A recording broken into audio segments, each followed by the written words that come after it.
Padre Antonio, gracias a todos por estar aquí de nuevo.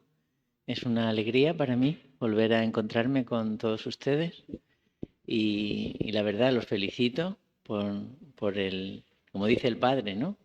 Porque hacen un esfuerzo que es un bien para su vida cristiana, que es hacer el esfuerzo de intentar vivirla con más coherencia, con más conocimiento. Eso es una gracia y es un esfuerzo que hacen seguro todos, no solo por el partido, sino por los que tienen hijos o nietos que cuidar o el marido, la esposa. Pues es siempre un esfuerzo que el Señor seguro que nos premia. Es ya nuestra tercera y última sesión sobre la espiritualidad cristiana y vamos a empezar, como siempre, repasando nuestro programa para ver si hemos cumplido o no lo que nos planteábamos. Y bueno, ya les digo que hasta cierto punto, no del todo, porque teníamos planteados tres temas, las claves de la espiritualidad cristiana, que lo vimos en la sesión del 20 de septiembre, las desviaciones de la espiritualidad cristiana, ahora repasaremos rápidamente, que también las vimos en parte en la segunda charla, y teníamos pendiente unas variantes de la espiritualidad cristiana, las distintas formas de vivir la misma espiritualidad, pero con matices o con variantes. Bueno, pues esta tercera charla va a tener que quedar para otra ocasión, porque me quedaron en el tintero, y lo vamos a ver hoy, algunas desviaciones de la espiritualidad cristiana que no vimos, que son el Papa Francisco ha insistido mucho en ellas, no quería dejármelas atrás, tienen unos nombres así muy extraños, son el pelagianismo y el gnosticismo. Y seguramente aquí no hay ningún gnóstico, ningún pelagiano, pero seguramente conocen a más de uno. Y además son como el paso siguiente a las que vimos en la anterior sesión. Ahora analizaremos todo eso. Nos dejamos entonces las variantes de la espiritualidad cristiana para otra ocasión, más adelante. Quedamos entonces en lo esencial. ¿Qué es lo esencial de la espiritualidad cristiana? Lo nuclear, lo que debemos que compartir todos, seamos sacerdotes, seamos laicos, seamos religiosos, seamos de espiritualidad teresiana o de espiritualidad salesiana o la que corresponda. Todos tenemos que compartir un núcleo, esa fue la primera sesión, y evitar salirnos del camino. Esas serían la segunda y la sesión de hoy. Hoy vamos a empezar con la introducción, en la que ya estoy, esta es la introducción. Vamos a hacer un repaso rápido de las dos sesiones anteriores, muy rápido, pero para situarnos, para refrescar rapidísimamente, para luego ya entrar en el tema y un epílogo que sería ya cerrar el curso, porque esta es como les dije, la tercera y última sesión. Es un tema inagotable, nadie debe pretender agotar los temas, sino, bueno, dar unas pinceladas y cada uno de nosotros tendrá que seguir estudiando y es, por ejemplo, muy bueno cuando en las homilías se lee la palabra de Dios, pues escuchar lo que dice el Señor y relacionarlo con lo que uno ha aprendido. Y entonces vamos cada vez profundizando más. Entonces ningún tema se cierra porque se den tres charlas. Al contrario, solo se empiezan. Bueno, vamos entonces con el repaso. En la primera sesión vimos las claves de la espiritualidad cristiana y recuerdan que utilizaba la parábola de la vid y la viña. Entonces, por una parte, decíamos que la espiritualidad cristiana se basa en estar unidos a la vid, que era el Señor, Cristo, Dios Trinitario. Nosotros nos unimos a Él como el sarmiento, la rama, se une a la vida, al tronco del árbol, de la uva. Nos unimos a través de vitalmente. No es solo que el Señor está ahí delante y nosotros enfrente y hablamos, sino que el Señor entra en nosotros y nos acompaña ya siempre desde el bautismo. ¿Se acuerdan? Entra el Señor y ya está con nosotros, lo que llamamos la gracia, la presencia del Espíritu Santo en nosotros. Entonces ya somos distintos, el bautismo nos cambia radicalmente en nuestra esencia. Estamos cristificados. ¿Se acuerdan que decían esa palabra cristificados? Es una cosa un poco que deja sin aliento, si pensamos en serio, nos deja sin aliento, es algo muy profundo.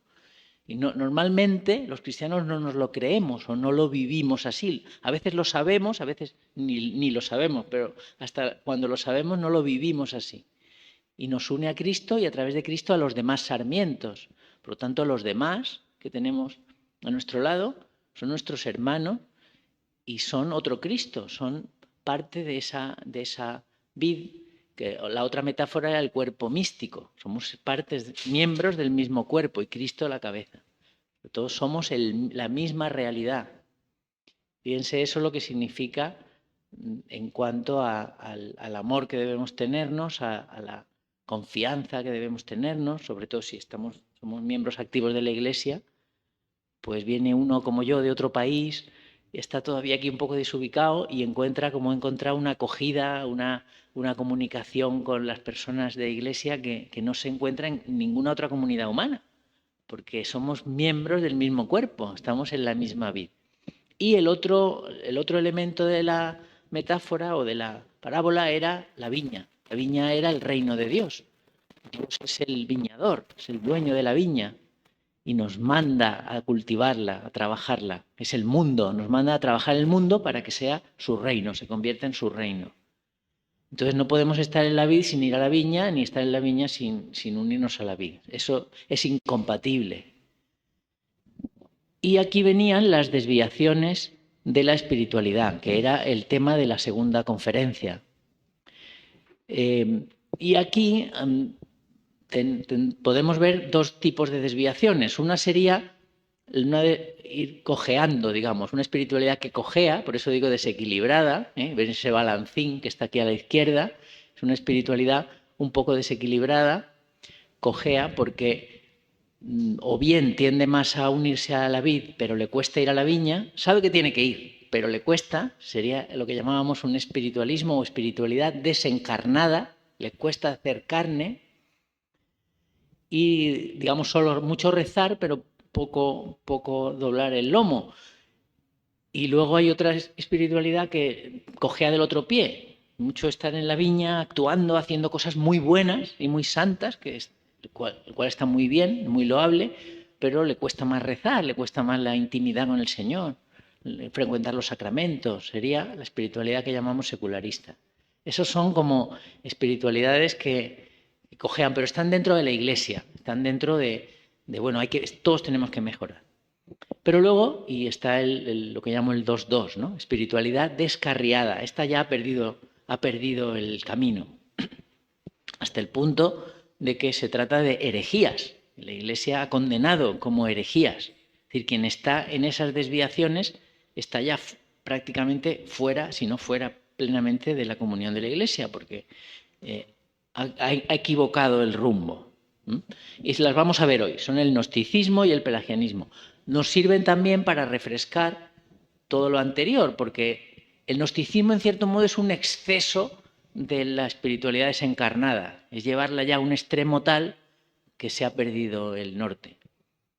Y el pelagianismo es como un extremo de la espiritualidad secularista. Estamos tanto en el mundo que al final Dios parece que desaparece del horizonte. Entonces, de nuevo, por insistir un poco, la espiritualidad desencarnada, decíamos, esto eran el cojea de un pie, insisto un poco, queremos estar en la vid pero no ir a la viña. Entonces la viña, pues miren como lo que ocurre, se agosta, ¿no? Se estropea. Entonces sí, estamos en la iglesia, rezamos, asistimos a los sacramentos, sinceramente, perdón, como digo, es una espiritualidad cristiana auténtica, legítima, pero por distintas razones que ya analizamos en la otra sesión, no entiende o no acaba de ver o no acaba de animarse a cambiar el mundo, por un lado, lo que sería la caridad hacia los hermanos, las obras de caridad, pasa, digamos, de largo ante los problemas de los demás, o si no pasa de largo, no entra en el fondo de esos problemas, que sería por una sociedad, por poner no un ejemplo, sino la vida que vivimos, pues si una persona tiene hambre, pues hay que darle de comer, es una obra de caridad. Pero si tiene hambre porque no tiene trabajo, lo que tiene que haber es una estructura económico, político, social del Estado que permita que todos tengan trabajo. O si no tiene trabajo o tiene trabajo pero no le da para comer porque lo están extorsionando, pues es parte de nuestra tarea como cristiano, es parte de ir a la viña el conseguir que eso cambie. Como preguntaba la hermana jovencita, ¿no? ¿Qué podemos hacer? Pues no hay que hacerlo todo de inmediato. Mañana no se trata de hacer revoluciones que siempre acaban mal, pero sí ponerse en camino, por lo menos ponerse en camino, tener ese deseo, reunirnos en grupos, pensar, dialogar, ver qué puede hacerse y ir dando los pasos, aunque sean muy pequeños, aunque sea a largo plazo. Ahora, por ejemplo, pues está habiendo unos paros, unas manifestaciones, bueno, pues es un camino iniciado. ¿Será el mejor? Algunos han desconvocado los paros. Siempre la estrategia entra ya en este terreno. Cuando se baja la viña, pues entran aspectos que son complejos y no siempre hay una solución única. Pero estamos intentando ver qué poder hacer para que el mundo cante la gloria de Dios y no sea un lugar donde todos somos caínes unos de otros. Y la otra cojera era la espiritualidad secularista. Aquí sería, pues pensemos en un cristiano que sí, que quiere cambiar el mundo y entra en política y son huelgas y manifestaciones y declaraciones públicas y optar a una alcaldía, pero no pisa el templo y no se confiesa y no comulga. Y entonces, ¿qué ocurre? Pues que se suelta de la vid y acaba como aquella vid de la derecha, pues con sus hongos y estropeada, ¿no? Se pudre. Y en cuanto se pudre, en la viña, ¿qué va a hacer? Pues corromperse, ¿no? Corromper la viña.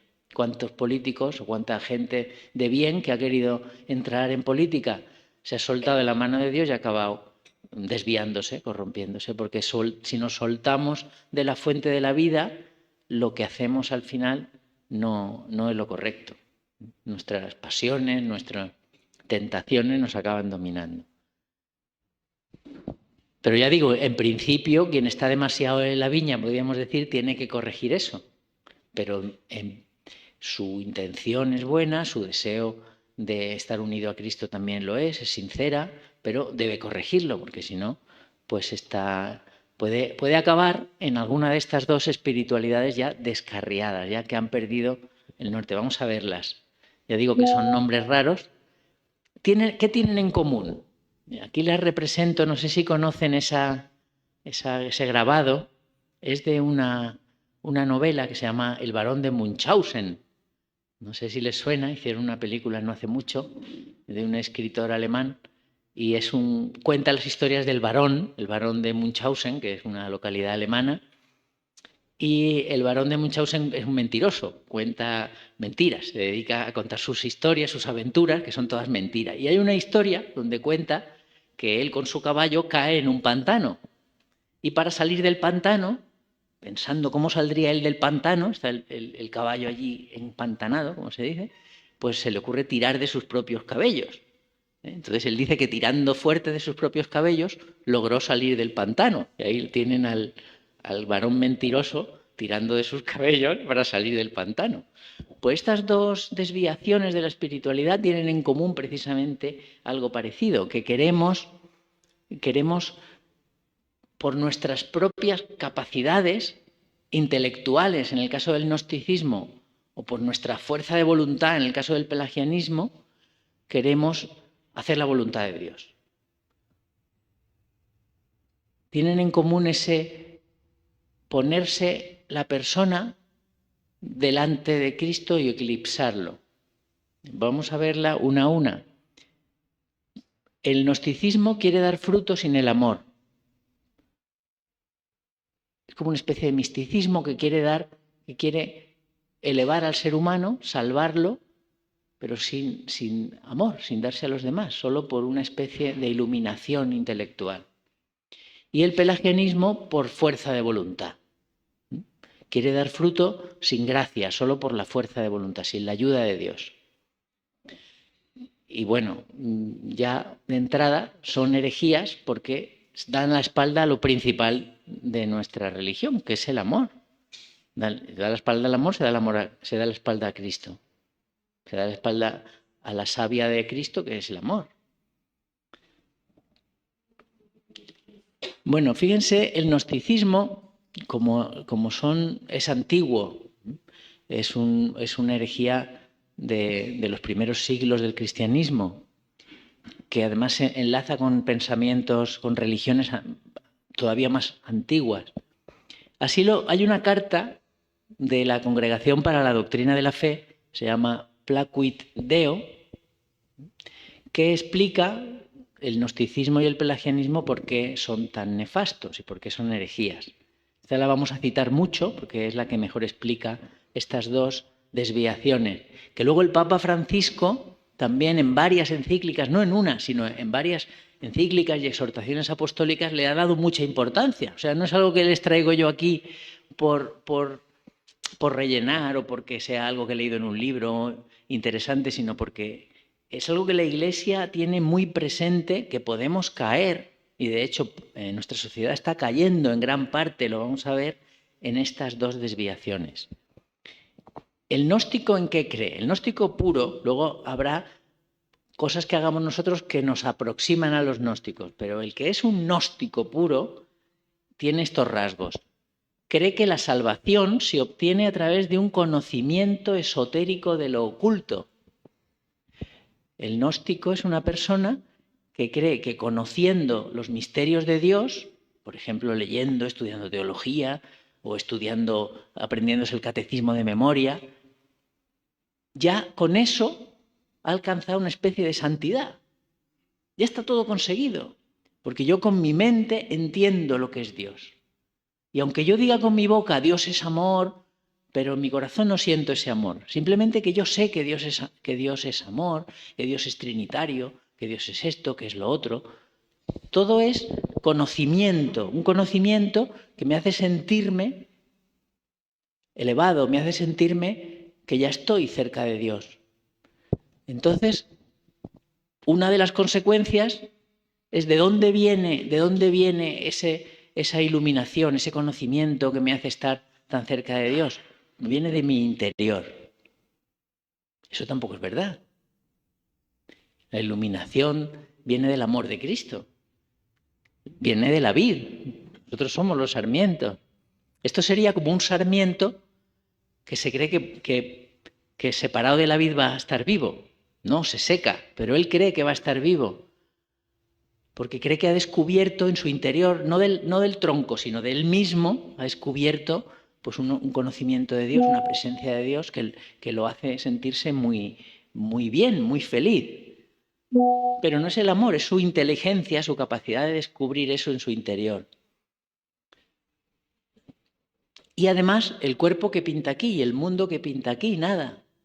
Porque como es una cuestión de saber, de conocer a Dios, de conocerme a mí mismo, el cuerpo es irrelevante. Y veremos, esto lleva tanto al abuso del cuerpo, de dejar desenfrenar las concupiscencias, ¿no? Todos nuestros deseos, porque eso es irrelevante para Dios. Lo importante es que lo conozcamos y que estemos intelectualmente cerca de Él. Y luego el mundo también es irrelevante. La materia, el mundo material, no es importante para el gnosticismo. Y solo de esta manera el gnóstico regresa a su ser original en Dios. Fíjense cómo es complicado. El gnosticismo en sentido puro es complicado, pero vamos a irlo desgranando un poquito y sobre todo nos interesa ver en qué medida nosotros podemos caer ahí y cómo nuestra sociedad está cayendo ahí. Fíjense cómo esta imagen representa un poco lo que sería un gnóstico. ¿Verdad? Es una persona que está meditando, pero está más solo que la una, está solo allí, no está con sus hermanos en un templo y está pensando, pero no está pensando en los demás, no está pensando en los problemas de los demás, ni siquiera está pensando en Cristo. Está reflexionando sobre todo lo que él sabe, sobre cómo comprende el mundo, cómo sabe toda la teología, cómo sabe tiene toda la información y eso le hace sentirse muy bien. No piensa en los problemas de los demás, no piensa en las necesidades de los demás, no piensa en lo que le pide Cristo a través del amor. Y eso lo hace, eso se representa en esas lucecitas que van subiendo por la espalda, pues es como que se va elevando cada vez que más sabe, más cerca está de Dios, más se siente él, y al final está como en un...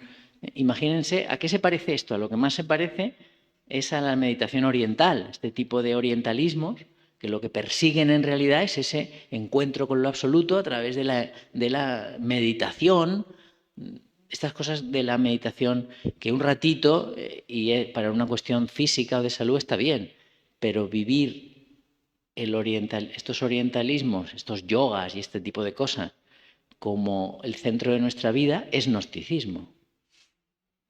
Yo estoy bien conmigo mismo, estoy pensando, o a veces pongo la mente en blanco y me siento muy bien porque estoy cerca de Dios. ¿Dónde está el amor de Dios? ¿Y dónde están los hermanos?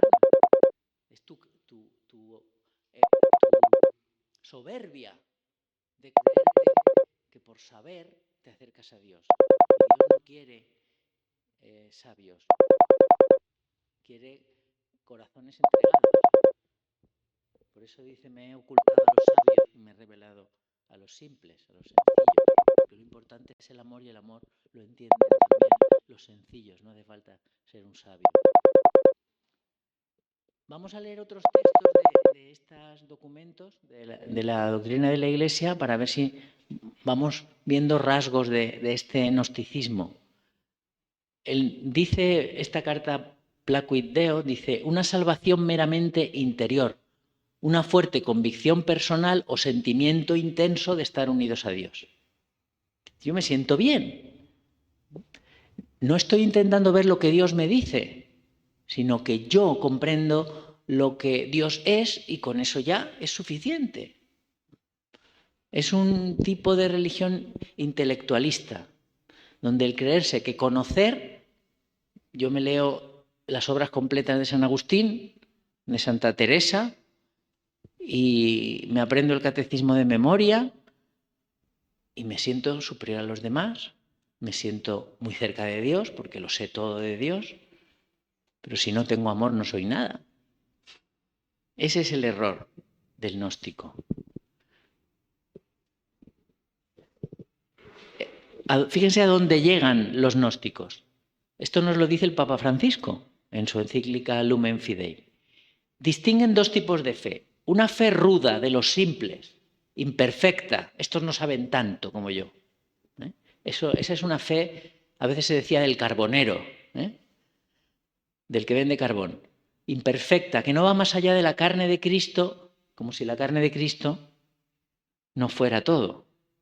La encarnación. Y de la contemplación de sus misterios. Y otro tipo de fe, el suyo, el del gnóstico, profundo, perfecto, la fe verdadera, reservada a un grupo de iniciados, que se eleva con el intelecto hasta los misterios de la divinidad desconocida más allá de la carne de Cristo. Ese es el gnosticismo. Claro, la Iglesia dice, esto, el que piensa eso, es un hereje. Yo creo que se entiende por qué. Pero lo vamos a ver de todas formas. ¿Por qué decimos que es una herejía esta manera de ver la espiritualidad? ¿No? Es una falsa espiritualidad cristiana. Primero creen el gnosticismo histórico, quizá no el actual, no todos los gnosticismos, el más puro, cree que el Dios creó solo el espíritu, que la materia y el espíritu es bueno. La materia es mala y la creó otra especie de Dios, ellos le llaman el demiurgo. Era otro Dios, un Dios malo, que creó el cuerpo y la materia. Eso es lo que creen los gnósticos, lo que predicaban los gnósticos de la época de San Agustín, entre otros.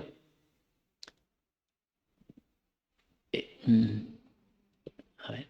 Claro, ¿y qué ocurre con eso? Que contradice la creación por amor del Padre en un desbordamiento del amor trinitario.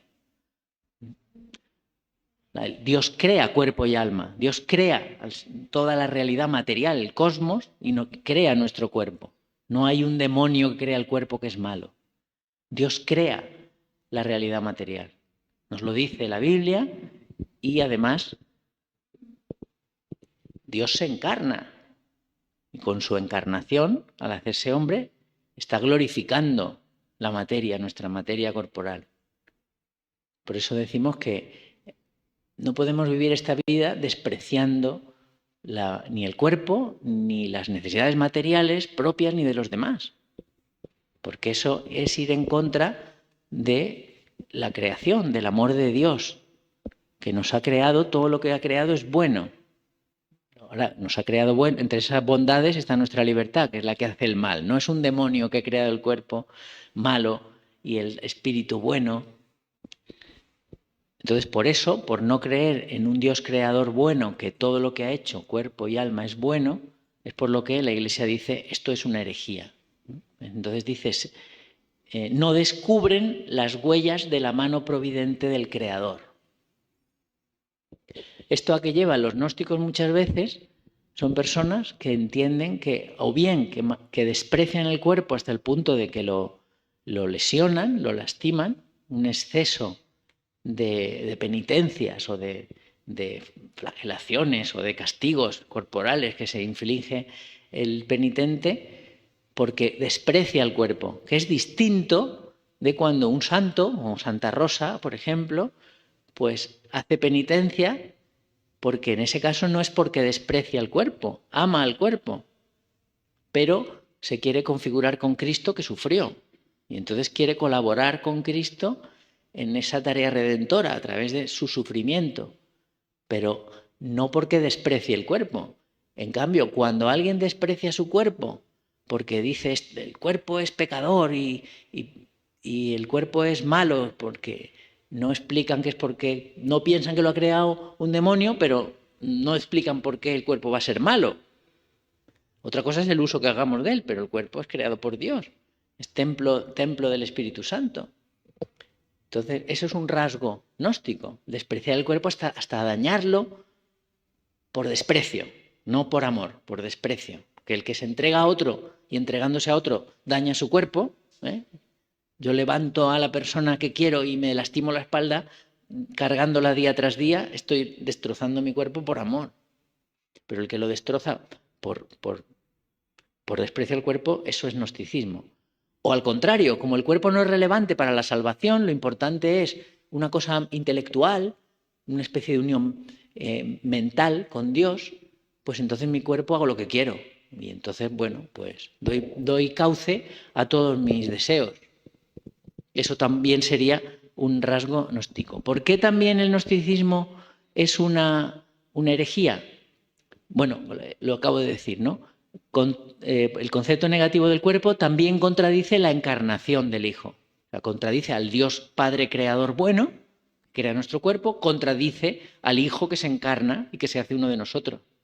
Los gnósticos decían que Cristo en realidad no tenía cuerpo, era como una especie de visión o de holograma, que en realidad no tenía cuerpo, porque no podían entender que Dios tuviera cuerpo, ya que el cuerpo era malo. Entonces llegaban a decir esa cosa que nos suena hoy tan absurda, de que Cristo no tenía cuerpo, era como una visión, ¿no? Como una especie de fantasía que tenían, como un holograma, ¿no? O como una proyección de cine. Hasta ese punto llegaban. Por eso la Iglesia dice, no, eso es una herejía, no caigamos en eso. ¿Qué más cosas? Bueno, esto serían donde la Iglesia nos dice eso. Entonces, yo voy a dejar de nuevo las diapositivas para que las tengan en la página, aunque me di cuenta que no subieron la segunda conferencia ni las diapositivas de la segunda conferencia, pero bueno, ya lo hablaremos con el Padre para que eso se resuelva, para que las tengan. Y por no gastar demasiado tiempo. Tercer punto por el que se considera una herejía, porque identifica la salvación con un proceso de conocimiento. Cuanto más sé de Dios, cuanto más estudio, más santo soy, más cerca de Dios estoy. De eso nada. De eso nada. El mandamiento de Dios es el amor, no el conocimiento. Dios no dice estudia mucho. No dice tienes que saber todas las cosas de mí, tienes que saber todas. toda la reflexión filosófica y teológica que se ha hecho en la historia. No dice eso. Dice, dale de comer al hambriento, dale de comer al sediento, ama a tu hermano. Eso es lo que dice.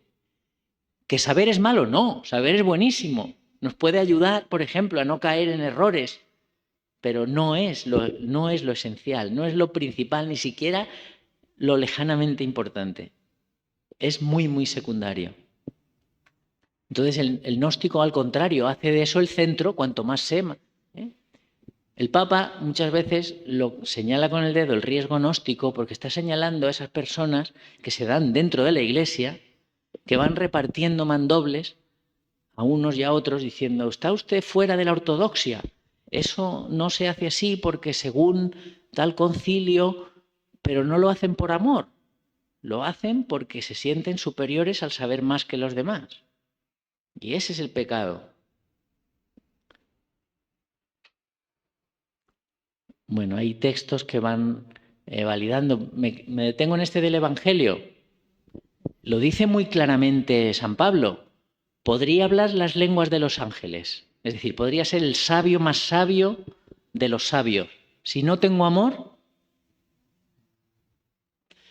de nada me sirve. De nada me sirve. Me sé todas las obras completas de San Agustín de memoria. De nada me sirve. Es que yo lo he hecho por amor a Dios, para ser santo. No, falso. Lo has hecho por ego, por soberbia. Lo que el Señor te pide es que ames. Si ya amas y quieres aprenderte las obras de San Agustín, magnífico.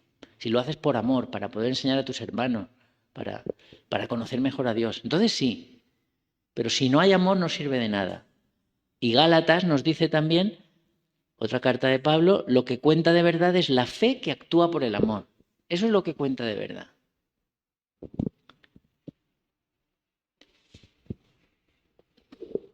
Bueno, el Papa Francisco nos dice, creen que con sus explicaciones pueden hacer perfectamente comprensible toda la fe y todo el Evangelio. No basta con que el Padre nos explique en la homilía todos los detalles de lo que nos dice el Señor. Si eso no lo interiorizamos como vida, no lo hacemos vida, pues estamos fuera. Estamos en un intelectualismo. Sí, he entendido muy bien la homilía de hoy, pero no pienso hacer nada de lo que dice. Pues entonces, es que la he entendido muy bien, estoy cerca de Dios. No, es que no, eso no es. Eso es mentalidad gnóstica. Por eso es, decíamos al principio, un intelectualismo. Deja el amor a un lado y pone la inteligencia como el centro. Si deja el amor a un lado, le da la espalda a Dios. Bueno, hay aquí muchos textos, otro más del Evangelio. Está aquí. Nos dice, me has dado a conocer a los sencillos y te has ocultado a los sabios y poderosos. Porque como la cosa no va de saber mucho, sino de amar mucho, y los sencillos seguramente son los que más aman. El que menos tiene, más está, como se dice, a la buena de Dios, abierto a escuchar a Dios. El que tiene mucho, pues quiere tener más. Y no está muy seguro de sí mismo y normalmente da la espalda a Dios. Pero se oculta a los sabios y se abre a los sencillos. En realidad, el que tiene amor, ahora sí, a partir de ahí puede ser sabio. Pero no por ser sabio vas a estar más cerca de Dios, sino por estar en su amor. Y luego hazte sabio. Y por último, el gnóstico cree en la salvación por obra exclusiva del ser humano. Todos están relacionados, todos los rasgos. Es decir, ¿cómo me salvo yo? Pues con mi cabeza, con mi intelecto, yo despertando esa chispa divina que hay en mí, convirtiéndome en el sarmiento más gordo y más fructífero de la vid. Así es como... No, pero si tú lo que tienes es que beber de la savia de la vid, tú solo no puedes. Por muy inteligente que seas, por mucha meditación que hagas, por mucho que te pongas en la postura del loto con las velas alrededor, eso no sirve de nada. Si tu fuerza no viene de ahí, eres incapaz. Entonces tienes que tener esa humildad de abrirte a la gracia de Dios, de reconocerte pecador y pedir perdón. Entonces así empezamos, ¿no? Ese ya es el buen camino.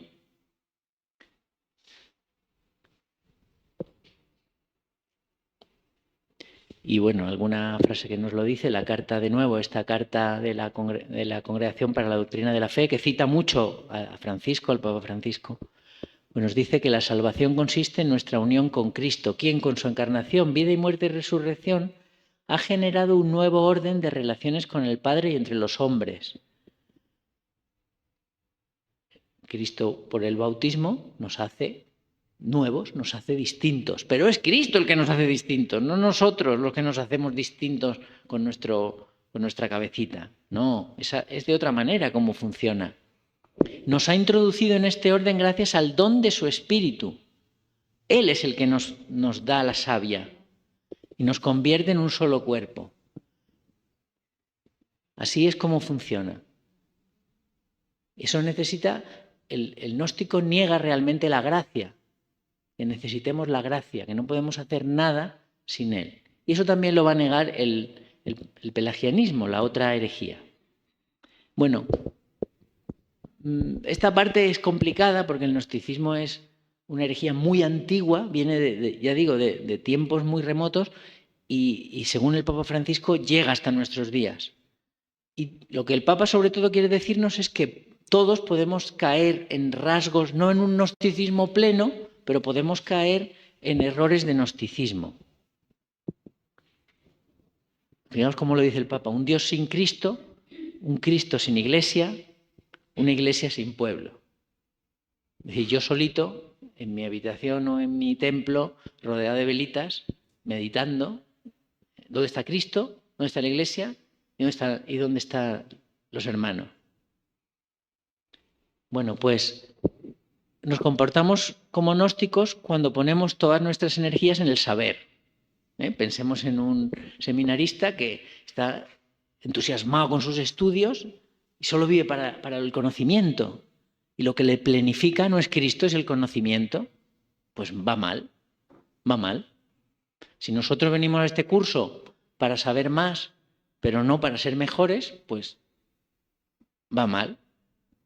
Cuando despreciamos a los que saben menos de doctrina, de teología, los simples, los sencillos, la fe del carbonero, la fe ruda, pues esas palabras son errores, digamos, tipo gnóstico.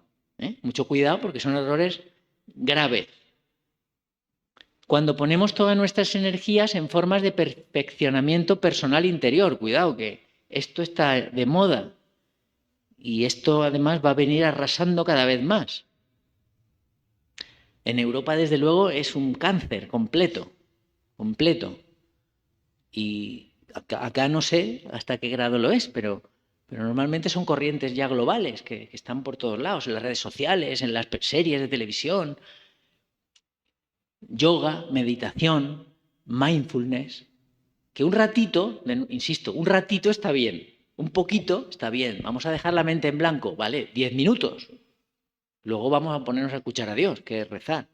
Que no es lo mismo que mindfulness, no es lo mismo que dejar la mente en blanco. La mente no tiene que estar en blanco, tiene que estar llena de Dios, no en blanco. Ahora, un ratito por relajarnos, por bajar la tensión del día está bien. El yoga lo mismo, una posición extraña de esta, para los que son más jóvenes, pues está bien un rato, pero no entrar en toda la filosofía oriental que hay detrás, que es gnóstica. El yoga, la filosofía del sentirse bien con uno mismo, del derecho a ser feliz, que no es que no exista, pero existe dentro de nuestra fe cristiana, ser feliz con los hermanos, ¿no? Todos unidos, formando un solo pueblo, no cada uno por su cuenta. No, es que esto que me pide la Iglesia es un sacrificio y yo quiero ser feliz. Yo primero, ¿no? El ego, la soberbia, así no. Vas a ser feliz, si Dios te promete que vas a ser feliz, pero por un camino inesperado, que es el camino siempre sorprendente del Señor.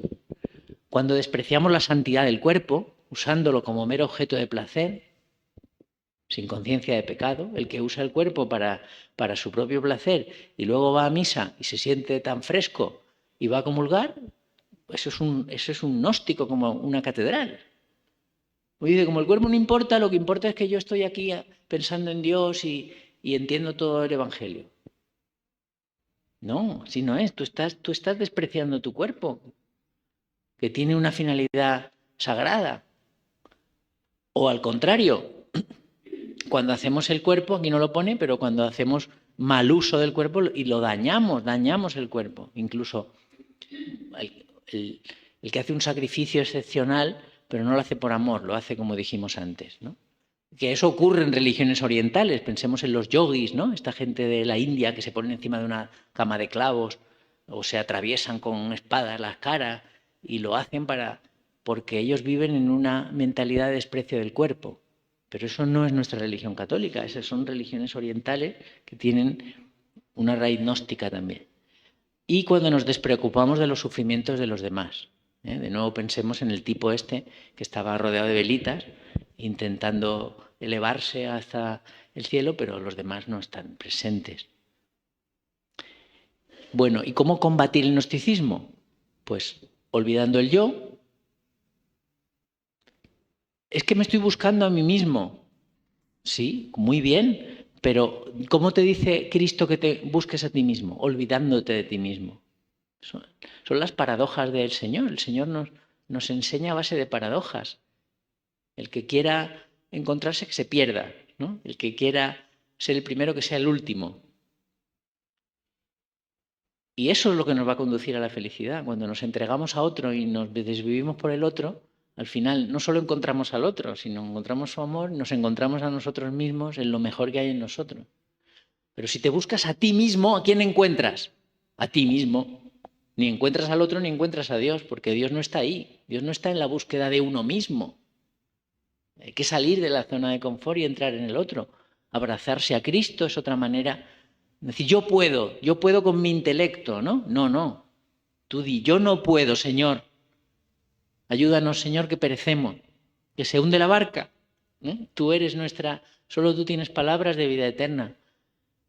Esa actitud nos salva del gnosticismo, nos salva de caer en yo me lo sé todo, ¿no? En el sábelo todo. Y encontrarse con los otros, especialmente con los pobres, con los que tienen menos que yo, con los que están peor. Porque eso también te saca de tu autocentramiento, que es al final el gran pecado gnóstico, ¿no? Que solo conjuga en primera persona. Cambiamos de tercio al pelagianismo. Aquí, simultáneamente, ¿qué es y por qué es herejía? El pelagianismo cree que nuestra naturaleza humana es suficiente para salvarnos, porque no existe el pecado original. Lo que acabábamos antes en el gnosticismo diciendo que el gnóstico no necesita de nadie, solo su intelecto. El pelagiano cree que no necesita de nadie porque él con su voluntad puede ser bueno. El pelagiano no es todo intelecto, puede estar haciendo obras buenas, obras caritativas, puede ser alguien que desde fuera parezca un buen cristiano, que hace mucha caridad, que se entrega a los demás, pero lo hace de espaldas a Dios. Aquí el protagonista de su caridad es él. Lo que quiere es el aplauso de los demás o su propia satisfacción de sentirse bueno. No es un ser bueno, honesto, profundo, que viene de un verdadero amor. En el fondo puede hasta despreciar al pobre al que está ayudando. Pero esa es lo que él piensa que lo hace superior, que lo hace mejor. Pero no hay amor verdadero. Entonces es una trampa muy sutil, el diablo es muy listo. Entonces contradice la necesidad de que Dios esté con nosotros cuando hacemos el bien. Si Dios no está con nosotros cuando hacemos el bien, eso puede ser una trampa muy peligrosa.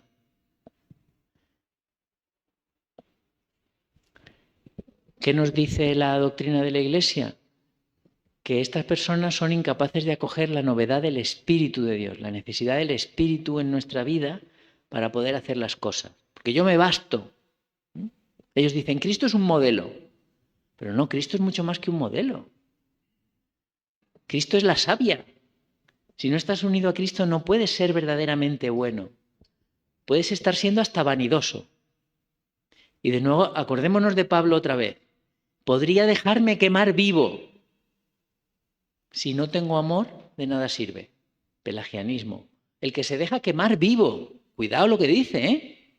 No está diciendo hago un gran esfuerzo, pero no lo hago por amor, lo hago por quedar bien o lo hago por recibir el aplauso. Dice, podría dejarme quemar vivo.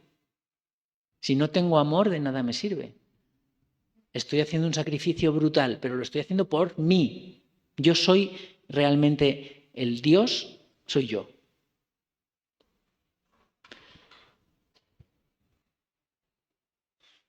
Otro rasgo pelagiano es que Cristo es modelo, pero no redentor. Cristo es un modelo y yo lo voy a seguir tan fielmente, voy a ser como Él. Pero si tú no tienes que ser, Dios, tú tienes que intentar ser como Él, pero uniéndote a Él, porque tú solo no vas a poder. Extiende la mano, agárrate a la mano que Él te tiende. No, yo solo, ¿no? Como los niños pequeños que a veces dicen, mamá, yo solo, que hace que se caen, ¿no? Y aprenden que tienen que dar la mano. El pelagiano no aprende eso. Dice, yo solo, yo solo. Y así hasta que se muere. Yo solo, al final es, yo soy el centro, no es Dios. Dios no es el centro. Otro rasgo considera que la gracia de los sacramentos no es imprescindible, puesto que yo solo puedo, ¿para qué son los sacramentos? Los sacramentos nos dan la gracia, nos dan esa fuerza de Cristo, ese Espíritu Santo, que es el que nos da vida. No somos nosotros cristificados, cuidado. Dice, no somos nosotros. Sí, somos nosotros, pero somos nosotros con la presencia del Espíritu en nosotros, unidos a Cristo. Esos son los que hacen obras buenas, el que hace un sacrificio, el que nos permite, si creemos que no necesitamos esa gracia, porque podemos soltarnos de la mano del Padre y caminar solos, pues ¿para qué queremos los sacramentos? Hay un desprecio a los sacramentos. Por eso es una herejía, cuidado. Estamos hablando ya, no como el otro día que eran cojeras de cualquiera de nosotros. Estos son herejías, entonces hay que tenerlas ahí como líneas rojas, ¿no? Que no podemos pasar. Por eso las traía yo aquí, ¿no? Consideran la gracia, ahí subrayado, solo como una ayuda externa a su libertad. Bueno, como mucho el sacramento, bueno, me da un chute, ¿no? Me ayuda un poquito, pero no es imprescindible. Como dice lo que pone en negrita, el sacramento es regeneración radical de la libertad. Sin el sacramento no puedo, no es que pueda más, no es un tónico que me hace más fuerte, es que me cambia completamente. No es una recarga de baterías, es la batería. No es que vaya con la batería baja y ahora el sacramento me recarga, no, es que voy sin pila y el sacramento me pone la pila. Así de esencial es, y pensar lo contrario es pelagianismo, que de nuevo es una herejía. El mismo catecismo insiste en esto, la gracia sobrepasa las capacidades de la inteligencia, gnosticismo, y las fuerzas de la voluntad humana, pelagianismo. La gracia para nosotros lo es todo. Otro rasgo por el que es herejía entiende que la santidad es la vida sin pecado. El pelagianismo, por cierto, pelagianismo viene por un gnosticismo, viene porque la palabra gnosis significa conocimiento en griego. La gnosis es el conocimiento. Y el pelagianismo viene por un obispo que fue el primero que practicó el pelagianismo, obispo de la Iglesia Católica, que se llamaba Pelagio. Y Pelagio desarrolló estas doctrinas y, claro, lo declararon hereje en un concilio, porque se metió en estos razonamientos, los hacía Pelagio. Decían, no hay pecado original, los sacramentos solamente son un pequeño empujón, pero tampoco son tan importantes. El santo es el que vive sin pecado. No, el santo es el que se levanta siempre, pide perdón a Cristo y sigue adelante, con fidelidad. El que vive sin pecado es Cristo y la Virgen María, y la Virgen por gracia de Dios. Nosotros no podemos ser perfectos, no podemos ser perfectos, no podemos ser honrados, pero podemos ser santos, porque Dios nos perdona y nos da todas las oportunidades que queramos.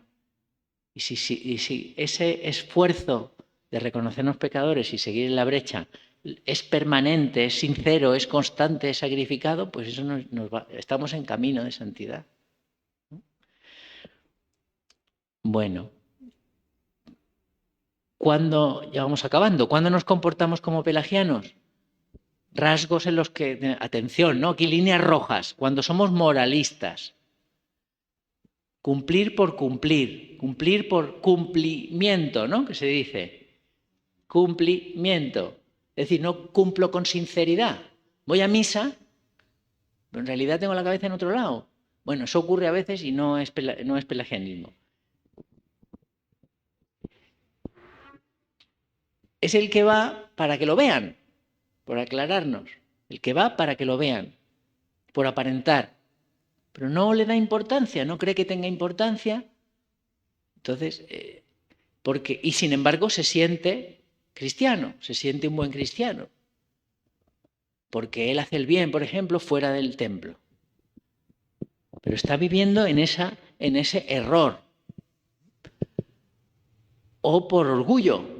Hago una obra de caridad grandísima, me desprendo de la mitad de mis bienes para que me vean y me aplaudan. Cuidado, pelagianismo. Puedo dejarme quemar vivo. Si no tengo amor, de nada me sirve. Quemar vivo, dice Pablo.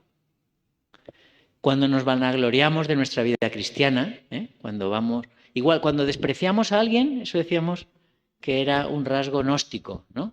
Esta es la fe de los pobres, la fe de los torpes, la fe intelectual, la mía es la buena, eso es gnosticismo. Pues el que dice, qué buen cristiano soy, haz como yo, como decía el fariseo, ¿no? Te doy gracias, Padre, porque no soy como este. Yo ayuno y rezo. Y Cristo lo pone de mal ejemplo, lo pone de mal ejemplo. No es que no fuera verdad que el fariseo no ayunase 3 veces en semana. Ayunaba varias veces en semana, daba el 10% de lo que ganaba. O sea, era un cumplidor nato, pero era cumplimiento, que lo hacía por sentirse él bien y orgulloso. Y el publicano que decía, perdóname porque soy un pecador, es que no doy una derecha, Señor. Pues esa vanagloria, cuidado, también otra línea roja de nuestra espiritualidad cristiana. Nos envanecemos de nuestros buenos actos o juzgamos con dureza los pecados de los demás, la paja en el ojo ajeno. ¿Y cómo combatir el pelagianismo? Uno, que todo lo que hagamos sea por amor. No voy a leer los textos, los tienen en las diapositivas que le entregaría al Padre y en un documento también. Lo que hagamos que sea por amor. No por vanidad, no por quedar bien, no por cumplimiento, sino que nos nazca del corazón, aunque sea poquito, lo poquito que hagamos que nos nazca, que sea por amor a Cristo, por amor a los demás. Siempre con humildad. Si intentamos seguir esta regla, pues no caeremos en esos errores. Todo en nombre de Dios. Como decía, Cristo le dice al que se acerca y le dice, maestro bueno, y Cristo le dice, ¿por qué me llamas bueno? Si bueno no hay más que uno, que es mi Padre. Entonces vamos nosotros a ir de buenos. Esos son rasgos de pelagianismo o de gnosticismo. Aquí también confluyen, ¿no? Yo sí que soy bueno, yo me las sé todas. O yo hago mucho. Sí, pero lo haces por amor, entonces ya no eres bueno. Y sin juzgar al prójimo, la paja en el ojo ajeno y no veo la viga en el propio. Todo eso serían como antídotos, ¿no? A caer en ese pelagianismo. Y ya terminamos el epílogo de estas 3 charlas. Quería que fuese que nos preguntemos si hemos cumplido, ya no el tercer objetivo, porque ese hemos dicho que no lo hemos saltado, no ha dado tiempo, pero al menos los 2 primeros. Sabemos qué es la espiritualidad, o sabemos algo más, nunca se sabe todo, ¿verdad? Yo agradezco mucho al Padre que me haya dado esta oportunidad de preparar estas charlas porque he aprendido mucho preparándolas y estando aquí con ustedes. Siempre se piensa mejor hablando con los demás y exponiendo. ¿Qué es la espiritualidad cristiana? Así tendremos los elementos con que revisar nuestra vida cristiana. ¿Los tenemos ya? ¿O tenemos algún elemento más? ¿Estoy unido a la vid? ¿Bajo a la viña a menudo? ¿Me cuesta ir a la viña o no me cuesta? También saber qué no es la espiritualidad cristiana. No es saber mucha teología, no es el cumplimiento, cumplirlo todo pero sintiéndome muy orgulloso de eso. Y tener así elementos para detectar las desviaciones. Cuando digo, este pobrecito es que es muy ignorante, sabe muy poquito. ¿Sabe muy poquito pero ama? Sí, más que yo. Pues mejor cristiano que tú. Elementos para detectar desviaciones y evitarlas. Entonces les dejo con esa pregunta, que cada uno se haga esa pregunta. He avanzado, porque era el objetivo. Decíamos, el objetivo no es saber más, si no seríamos gnósticos, ¿verdad? El objetivo no es saber más, el objetivo es amar más, ser mejores, estar más cerca de Cristo y tener entonces elementos. Y sí que les pediría, para despedirme, que recemos juntos la oración que la diócesis preparó para este curso pastoral, que releyéndola, pues he descubierto que tiene muchos elementos de lo que hemos estado reflexionando en estos días. Entonces, si les parece, podemos rezar esta oración, nos ponemos de pie y rezamos esta oración y así nos despedimos. ¿La ven bien? ¿Se lee? Aquí estamos, Padre Santo y bueno, somos tus hijos, obreros de la viña, que confiamos plenamente en ti. Hemos sido convocados por Jesucristo, el buen pastor, para construir una diócesis viva donde habites con nosotros, en comunión contigo y entre nosotros. Cuenta, Señor, con nuestros pequeños granos de arena y las grandes capacidades que nos has dado.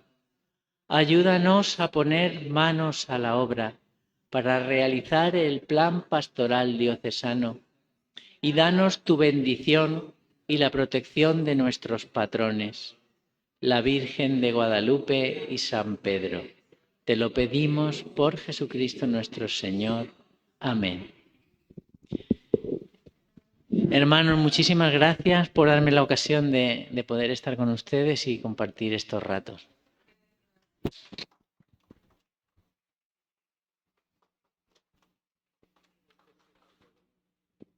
Sí. Bien, tomen asiento, que hoy día hemos terminado temprano, pero terminaremos tarde. Porque tenemos todavía un número más. Bien, primero quiero pedir al señor Miguel Ángel que nos presente una inauguración que hacemos mañana, que harán mañana, para que sepamos lo que se está haciendo y si alguno puede participar, también puede participar. Gracias. Bueno, quería invitarles a una inauguración que hacemos en nuestro movimiento, que es un movimiento que está en España, en Venezuela y desde hace 8 meses en Perú. En España llevamos 40 años, en Venezuela 25 y acá en Perú pues 8 meses, recién nacido. Y se llama Movimiento Cultural Cristiano. Nuestro campo de evangelización es la cultura cristiana en todas sus facetas. Entonces analizamos la vida política, económica, cultural, social, también la espiritualidad para formar laicos adultos, laicos que tengan una profundidad que les permita pues avanzar en la evangelización. Y una de nuestras formas de evangelizar es lo que llamamos una casa de cultura, que es un local donde tenemos nuestros libros, tenemos una editorial, editamos libros, realizamos conferencias, cine